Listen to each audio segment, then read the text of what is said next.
জাফরাবাদের বাবা ও ছেলের খুনের ঘটনায় গ্রেপ্তার করা হলো আরও একজনকে। এর আগেও এই ঘটনায় গ্রেপ্তার করা হয় কালু নাদাব, দিলদার নাদাব ও ইনজামুল হককে। পুলিশ সূত্রে জানা যায়, দক্ষিণ দিনাজপুরের চোপড়া এলাকা থেকে গ্রেপ্তার করা হয় জিয়াউল শেখকে। এই ঘটনার মূল চক্রীদের মধ্যে একজন তিনি। এই নিয়ে মোট 4 জন গ্রেপ্তার হলো। মৃতের পরিবার সূত্রে বলা হয়, যেখানে 100 থেকে 150 জন হামলা করেছে, সেখানে গ্রেপ্তার করা হয়েছে 4 জনকে। এ তো কিছুই না।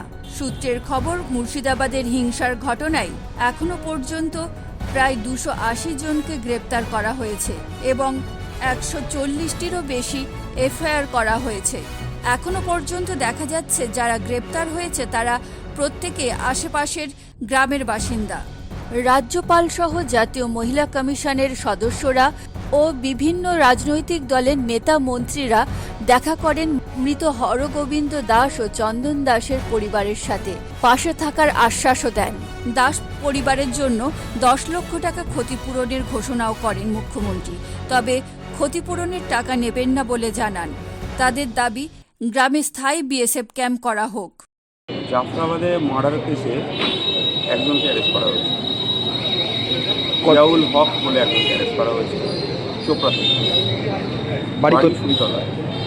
যেগুলো 100 জনের উপরে আছে। সবগুলো 100 জনের উপরে আছে অ্যাজ অফ নাও। না, 12 তারিখে বিকেলের পরে আর কোনো অশান্তি এখনো পর্যন্ত কিছু ছিল।